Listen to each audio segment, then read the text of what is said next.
Welcome back to Art Time for All. My name is Miss Patty, and today I'm going to show you some amazing sun and moon projects done by my 6th grade students.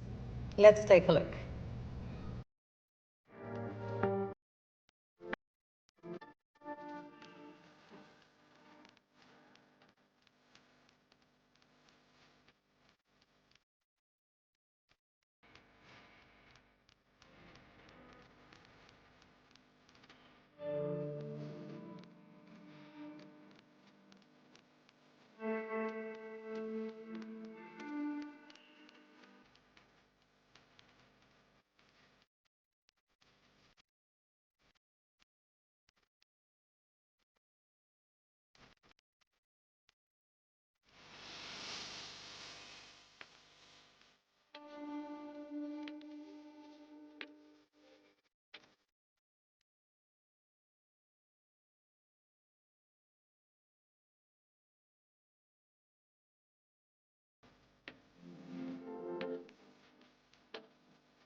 This is it for this video. If you want to watch the tutorial to make this project, I will leave a link in the description. I hope you enjoyed this. Don't forget to like and subscribe. Ciao.